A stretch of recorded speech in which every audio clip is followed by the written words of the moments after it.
नमस्कार, बहुत स्वागत है आपका डेली 24 भारत में। मैं हूं आपके साथ अनीता शर्मा। शुरुआत करते हैं उत्तर प्रदेश की बड़ी खबरों से।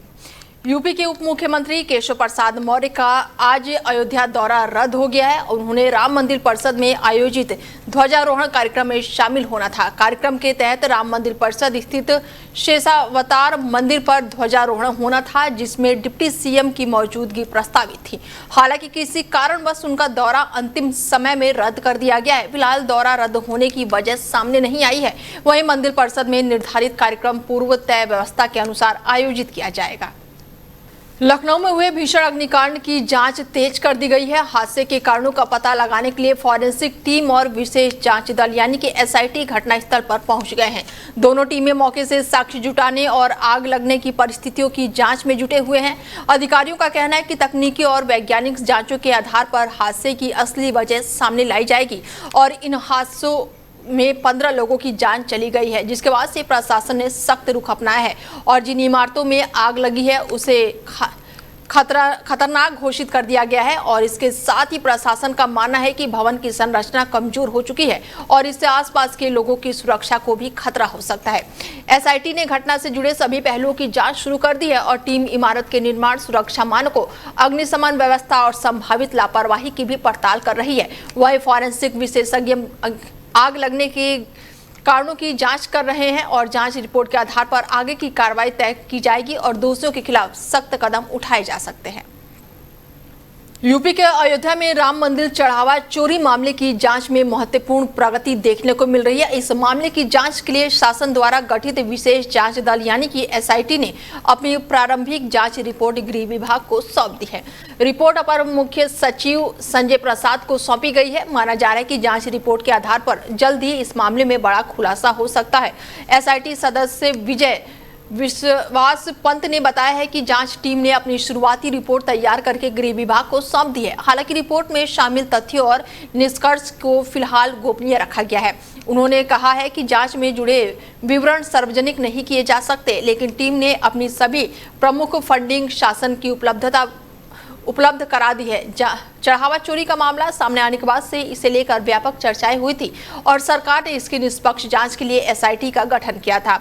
जांच टीम ने विभिन्न दस्तावेजों, रिकॉर्ड और संबंधित पक्षों में प्राप्त जानकारी के आधार पर रिपोर्ट तैयार की है और अब गृह विभाग रिपोर्ट का अध्ययन करेगा और इसके बाद से आगे की कार्रवाई का निर्णय लिया जाएगा। रामपुर में राष्ट्रीय शिव भक्ति सेना ने मध्य प्रदेश में 14 गौ सेवकों को सुनाई गई आजीवन कारावास की सजा विरोध में मशाल जुलूस निकाला है और संगठन के पदाधिकारियों और कार्यकर्ताओं ने राष्ट्रपति और जिलाधिकारी के नाम ज्ञापन सौंपकर मामले में हस्तक्षेप की मांग की है। संगठन के राष्ट्रीय अध्यक्ष संजय गुप्ता ने कहा कि मामले में सभी तथ्यों और साक्ष्यों पर उचित तरीके से विचार नहीं किया गया है। उन्होंने न्यायिक निर्माण पर पुनर्विचार की आवश्यकता बताते हुए निष्पक्ष जांच की मांग उठाई है। ज्ञापन में कहा गया है कि सजा पाए गौ सेवकों के खिलाफ लगाए गए आरोपों और उपलब्ध साक्ष्यों को दोबारा समीक्षा की जानी चाहिए। संगठन ने राष्ट्रपति से मामले में हस्तक्षेप करके पुनः जांच करने और संबंधित लोगों को न्याय दिलाने की मांग की है। गोंडा में इंडियन बैंक ऋण विवाद और कोऑपरेटिव सोसाइटी से जुड़े कथित वित्तीय अनियमितताओं का मामला नया मोड़ लेता हुआ नजर आ रहा है। खाताधारकों और कुछ कर्मचारियों ने आरोप लगाया है कि ऋण चुकाने के बावजूद खाते में बकाया राशि दिखाई जा रही है। वहीं सरकारी योजनाओं के तहत फर्जी दस्तावेजों के आधार पर ऋण स्वीकृति किए जाने और कोऑपरेटिव सोसाइटी की भूमिका बिक्री और करोड़ों रुपए के लेन देन में अनियमितताओं की भी आरोप लगाए जा रहे हैं। पीड़ितों का कहना है कि ऑडिट रिपोर्ट सार्वजनिक नहीं की जा रही है और वित्तीय पारदर्शिता का अभाव है। मामले की निष्पक्ष जांच की मांग करते हुए उन्हें जिला प्रशासन, बैंक अधिकारियों और सहकारी विभाग से कार्रवाई की अपील की गई है। साथ ही चेतावनी दी गई है कि यदि जल्द ही जाँच शुरू नहीं की गई तो शिकायत उच्च स्तर पर पहुँचाई जाएगी। प्रबंधक Indian bank Rudrapur branch Lakhimpur. मैंने जो है सोसाइटी से लोन लिया था 8 लाख, जिसमें हमारा रेगुलर किस्त जमा हो रहा है 12,000 रुपये मंथ। उसके बावजूद हमारे ऊपर एफआईआर हुआ है और इसके पहले हम लोगों को ना कोई नोटिस दिया गया है, ना कोई सूचना मिला है।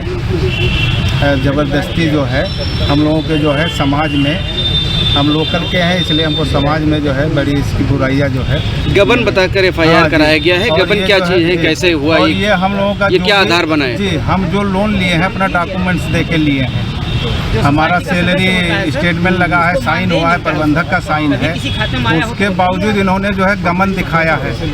और गबन तो हम लोग किए नहीं, ये खुद सोसाइटी का चेक दिए हैं हमको।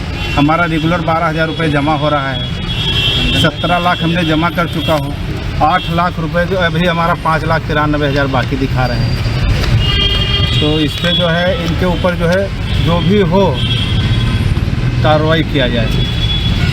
के हाथ में स्टेटमेंट है, वो रेगुलरली पैसा हर महीने जमा कर रहे हैं, तो इसमें गबन का आरोप कैसे होता है? और दूसरी चीज़ ये जो कोऑपरेटिव सोसाइटी है, इसमें जो है इन्होंने जो है मेंबर चेंज किया, उसका इन्होंने क्या हर वर्ष इन्होंने क्या नोटिस दिया सबको? और इंटरेस्ट रेट क्या है इसके बारे में क्या इन्होंने बताया? और दूसरा चीज़ ये है कि इसमें इन्होंने जो है जितना लोन है, लोन के साथ में मार्जिन मनी को भी जोड़कर ये इंटरेस्ट ले रहे हैं। और इंटरेस्ट कितना ले रहे हैं इसकी सूचना उन्होंने आज तक किसी मेंबर को नहीं दिया कि हमारा मैक्सिमम लैंडिंग रेट क्या है। और जो इसमें बहुत सारी कमियां ये हैं, जैसे इन्होंने जो सिक्योरिटी डिपॉजिट के नाम पे पैसा अलग किया, उस पर हम लोगों को ब्याज क्यों नहीं दिया जा रहा है? उस पर भी हमारा इंटरेस्ट बनता है। और जो आउटस्टैंडिंग है वो पूरे कानपुर के नौबस्ता थाना क्षेत्र में एक पेट्रोल पंप पर दबंगों के हमले से हड़कंप मच गया। जानकारी के अनुसार मामूली कहासुनी के बाद से कुछ लोगों ने पेट्रोल पंप पर धावा बोल दिया और जमकर ईंट पत्थर चलाए। पूरी घटना वहां लगे CCTV कैमरे में कैद हो गई है। घटना की सूचना मिलते ही पुलिस मौके पर पहुंची और कार्रवाई करते हुए 2 आरोपियों को गिरफ्तार कर लिया। इस घटना से इलाके में दहशत का माहौल है, जबकि पुलिस पूरे मामले की जाँच करके अन्य शामिल लोगों की तलाश में जुटी हुई है। कौन सा पेट्रोल पंप है? अभी क्या हुआ था यहाँ पे? पेट्रोल पंप है। हाँ। इसमें भी आए थे लौंडे, बदतमीजी करें, तोड़ फोड़ के या कैश भी लूट ले गए। कैश लमसम 70-75 हज़ार रुपया का लमसम कैश था। ये कैसे विवाद चालू हुआ? क्या कुछ पेट्रोल भराने को लेके था क्या? ये पहले गैस डलाने आए हैं, गैस डलाने के बाद गाड़ी से नहीं उतरे हैं, जबरदस्ती गैस डलवाए, इसके बाद गाड़ी गलौज करने लगे हैं। गाड़ी गलौज करने के बाद यहाँ कुछ लोगों ने समझा बुझा के उनको भगाया। जाने के बाद मैंने 112 मिलाई।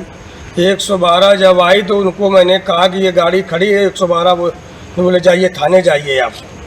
बस उतने में भाग गए। इसके बाद 14-15 लौंडे ले करके स्कूटी मोटरसाइकिल ले आ गए, पत्थर चला दिया। ईटा पत्थर चला? तो लगभग कितने लोग आए थे ईटा पत्थर चला रहे थे? अब 10-12 लौंडे तो कम से कम थे, 10-12 थे, इससे कम नहीं थे। अंधेला था, लाइट थी नहीं, इससे कम नहीं थे। पूरी मशीन देखो तोड़ दी आपके सामने। और कैश कौन लिए था? कैश प्रदीप भाई लिए थे, और ये दीपक तो मशीने में वहीं बैठा था। दोबारा आए तो जब वो आए चाने ईटा चलाने लोग, आप लोग कहाँ किस तरफ भागे? हम लोग 3 आदमी खाना खा रहे थे, एक आदमी यहाँ मशीन पे था। इसका बस कैश लूटने के बाद तोड़ फोड़ करने लगे। जब हम लोग आए बाहर के ईंटा निकालने लगे तो हम लोग सब छत पे चढ़े। तो आप लोगों ने शोर मचाया होगा? जब शोर मचाया है तब बाजार वालों ने वहाँ आगे घेर के उनको 2 लोगों को पकड़ा। थाना बगल में ही है, 50 कदम भी नहीं होगा। क्या थाने को सूचना नहीं दी आप लोगों ने? थाने को सूचना दो न दो, थाना सुनते हैं। वहीं यूपी के गोंडा में अवैध शराब की तस्करी के खिलाफ चलाए जा रहे अभियान के तहत रेलवे सुरक्षा बल और जीआरपी ने संयुक्त कार्रवाई करते हुए गोंडा जंक्शन के प्लेटफॉर्म संख्या 2 से एक युवक को गिरफ्तार किया।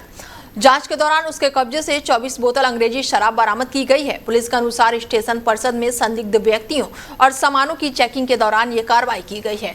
बरामद शराब के कब्जे में लेकर आरोपी के खिलाफ संबंधित धाराओं में मुकदमा दर्ज कर लिया गया है। पुलिस अब ये पता लगाने में जुटी हुई है कि शराब कहां से लाई गई थी और इसकी सप्लाई कहां से की जा रही थी।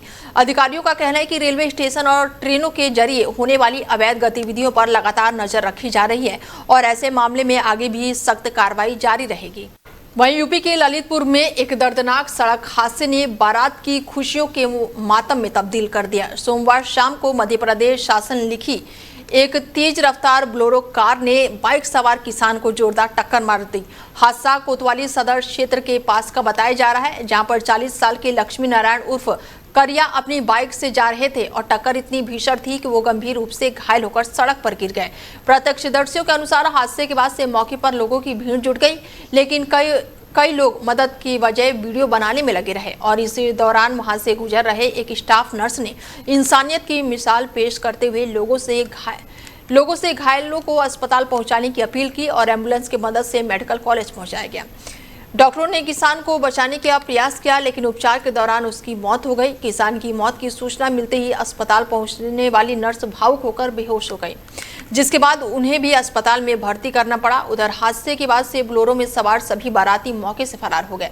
सूचना पर पहुंची पुलिस ने वाहन को कब्जे में ले लिया है और कार के अंदर दूल्हे की कटार भी बरामद हुई है, जिससे माना जा रहा है कि वाहन में बाराती सवार थे। फिलहाल पुलिस मामले की जांच में जुटी। वहीं अमेठी के जामो थाना क्षेत्र में अवैध खनन को लेकर ग्रामीणों में भारी आक्रोश देखने को मिल रहा है। ग्रामीणों का आरोप है कि पिछले करीब 15 दिनों में क्षेत्र में लगातार मिट्टी का अवैध खनन किया जा रहा है। उनका कहना है कि देर शाम शुरू होने वाले खनन का काम पूरी रात चलता है और सुबह तक मिट्टी की खुदाई और बिक्री की जाती है। ग्रामीणों ने खनन विभाग और पुलिस पर मिलीभगत के आरोप लगाते हुए कहा कि शिकायतों के बावजूद कोई भी प्रभावित कार्रवाई नहीं की जा रही है। स्थानीय लोगों का दावा है कि रात भर चलने वाली मशीनों के शोर से उनकी नींद और दैनिक जीवन प्रभावित हो रहा है। बढ़ते विरोध के बीच कुछ ग्रामीणों ने कथित खनन गतिविधियों के वीडियो बनाकर सोशल मीडिया पर वायरल किए हैं। हालांकि वायरल वीडियो की स्वतंत्र पुष्टि नहीं हो सकी है। ग्रामीण अब मामले की निष्पक्ष जांच और अवैध खनन पर तत्काल रोक लगाने की मांग कर रहे हैं। वहीं पीलीभीत के जहानाबाद थाना क्षेत्र में शराब की दुकानों में हुई तोड़फोड़ के मामले ने नया मोड़ ले लिया है।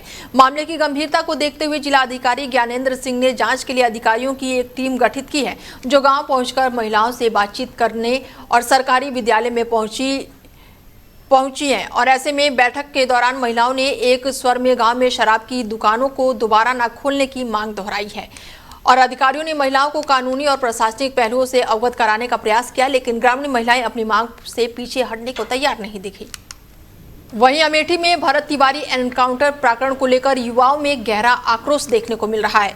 गौरीगंज मुख्यालय पर सैकड़ों युवाओं ने एक विशाल कैंडल मार्च निकालकर भरत तिवारी को श्रद्धांजलि अर्पित की है और मामले के लिए निष्पक्ष जांच की मांग उठाई है। शहीद स्मारक ब्लॉक से शुरू हुई श्रद्धांजलि यात्रा फल मंडी तिराहे तक पहुंची, जहां युवाओं ने हाथों में मोमबत्तियां लेकर शांतिपूर्ण ढंग से विरोध प्रदर्शन किया और इस दौरान प्रदर्शनकारियों ने भरत तिवारी को भावविहीन श्रद्धांजलि देते हुए 2 मिनट का मौन भी रखा। युवाओं का कहना था कि मामले की निष्पक्ष जांच होनी चाहिए और दोषियों के खिलाफ उचित कार्रवाई की जानी चाहिए। लखनऊ में हुए कोचिंग अग्निकांड के बाद से अंबेडकर नगर जिला प्रशासन पूरी तरह से सतर्क नजर आ रहा है और इसी क्रम में जिला अधिकारी ईशा प्रिया और पुलिस अधीक्षक प्राची सिंह ने जिले के विभिन्न कोचिंग संस्थाओं और लाइब्रेरी का औचक निरीक्षण किया।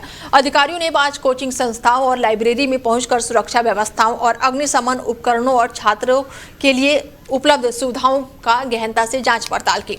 निरीक्षण के दौरान सुरक्षा मानकों के अनुपालन, अग्निशमन यंत्र उपलब्ध और उनकी कार्यशीलता, आपातकालीन निकास मार्ग और सीसीटीवी कैमरे की निगरानी की और ऐसे में जिलाधिकारी ने संस्था संचालक को आवश्यक दिशा निर्देश देते हुए सभी सुरक्षा मानकों का कड़ाई से पालन सुनिश्चित करने के निर्देश दिए। वहीं मिर्जापुर के विंध्याचल मंदिर परिषद में एक पत्रकार के साथ कथित मारपीट का मामला सामने आने के बाद से विवाद गहरा गया है।